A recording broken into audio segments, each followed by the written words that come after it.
अगर रहमान जैसे खिलाड़ी भारत में खेलने आएंगे तो एयरपोर्ट से बाहर कदम नहीं रख पाएंगे, हम दावे के साथ कह रहे हैं। समझना चाहिए शाहरुख खान जैसे गद्दारों को कि जिस तरीके की गद्दारी आप देश के साथ कर रहे हैं, इन गद्दारों की देश में कोई जगह नहीं रहेगी। आदाब, नमस्कार, मैं फैसल और आप देख रहे हैं नेशनल दस्तक। 2025 में भारत में जो घटनाएं हुई वो पूरी दुनिया ने देखी। किस तरीके से क्रिश्चियनों पर हमले हुए, किस तरीके से मुसलमानों की लिंचिंग हुई और किस तरीके से अपने ही भारत के लोगों को चाइनीज़ मोमोज बोलकर मार दिया गया। लेकिन इस बीच में कुछ लोग ऐसे सामने निकल कर आए जिनको सरकार का समर्थन मिला। वो लोग सरकार से सवाल नहीं करते हैं, वो अपने ही देश के लोगों से सवाल करते हैं और उन पर हमले करते हैं। अब जरा इनको देखिए, ये है देवकीनंद महाराज। ये सवाल कर रहे हैं शाहरुख खान से कि उन्होंने अपनी आईपीएल की टीम में एक बांग्लादेशी प्लेयर को ख़रीद लिया, लेकिन इनको ये नहीं पता कि आईपीएल की नीलामी में परमिशन कौन देता है, बीसीसीआई, और वो किसके अंडर में है, वो सरकार के अंडर में है। सोचिए, पहलगाम हमला हुआ था जिसमें 25 से ज़्यादा भारतीय लोगों की जान चली गई थी और सरकार पाकिस्तान के साथ मैच खेलती है, तब इन लोगों ने सवाल नहीं उठाया।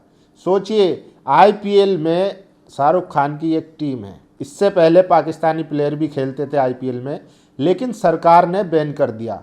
तो शाहरुख खान की मजाल नहीं है कि वो खरीद सके, लेकिन चूँकि शाहरुख खान का नाम उर्दू है और एक मुसलमान है, इसलिए अपने नफरती एजेंडे को लागू करने के लिए, अपनी नफरती राजनीति करने के लिए शाहरुख खान का नाम का सहारा लिया जा रहा है। और सोचिए, छोटे मोटे नेता होते तो बात समझ में आती। बीजेपी के पूर्व विधायक संगीत सोम भी शाहरुख खान को गद्दार बता रहे हैं। सोचिए, दुनिया में शाहरुख खान का नाम है, भारत को कई राज्यों में शाहरुख खान के नाम से जाना जाता है, ये फैक्ट है। आप जब जाएंगे विदेशों में घूमने, ऐसी कई कंट्रियां हैं जो महात्मा गांधी, गौतम बुद्ध और शाहरुख के नाम से भारत को जानती है।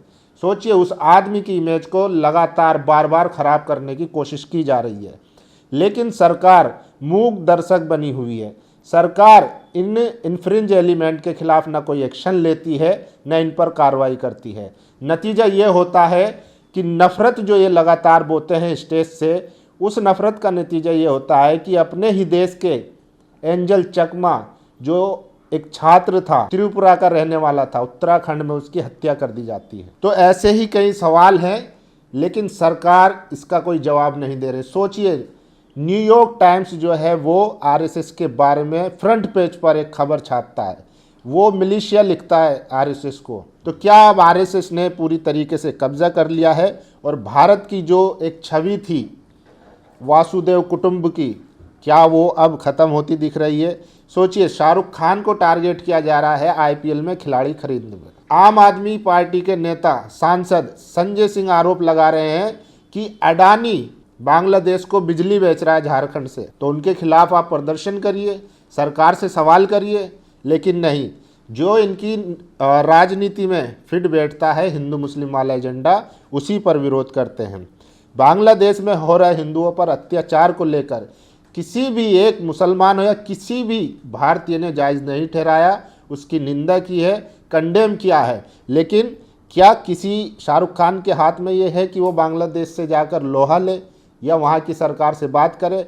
बात तो सरकार को ही करनी पड़ेगी, बात तो डिप्लोमेटिक तरीके से ही होगी। शाहरुख खान का इसमें क्या लेना देना, लेकिन चूंकि इनको अपनी राजनीति, अपना नफरती एजेंडा चलाना है, इसलिए शाहरुख खान को टारगेट किया जा रहा है। सोचिए, उसी पर कई लोग अपनी प्रतिक्रिया दे रहे हैं, वो मैं आपको बता देता हूं। देखिए, पहले ये भाषण सुन लीजिए। ये है बीजेपी के पूर्व विधायक संगीत सोम, ये शाहरुख खान को गद्दार बता रहे हैं। शाहरुख खान ने खिलाड़ी खरीद लिया।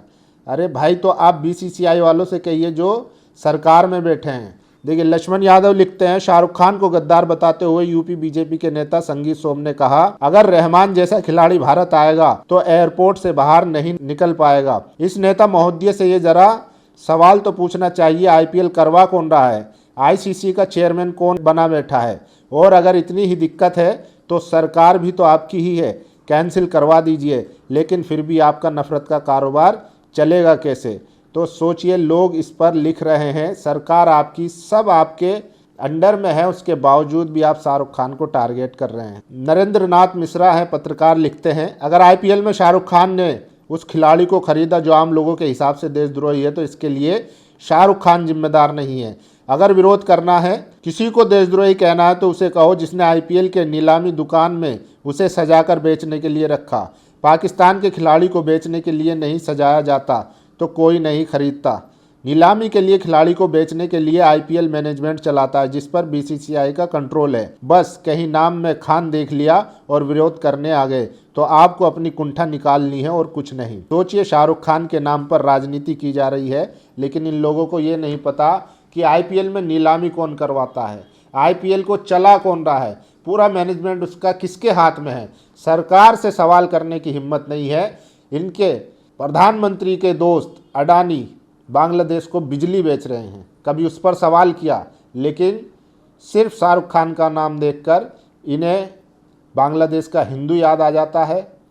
लेकिन भारत में अपने ही लोगों को चाइनीज़ और मोमोज बोलकर मारा जा रहा है, हत्या की जा रही है, उन पर इनके मुंह से एक लफ्ज़ नहीं निकलता। तो आज देश की स्थिति ये है और हम आशा करते हैं कि 2026 में ये स्थिति बदले और प्रधानमंत्री, गृह मंत्री और जो सरकार चला रहे हैं वो इन चीज़ों का संज्ञान ले, क्योंकि लगातार जिस तरीके से माइनॉरिटी पर हमले हो रहे हैं या नस्लीय हमले जो हो रहे हैं लोगों पर, वो दुनिया देख रही है। भले ही गोदी मीडिया उनको रिपोर्ट ना करता हो, लेकिन इंटरनेशनल मीडिया उसको रिपोर्ट करता है, दुनिया देखती है।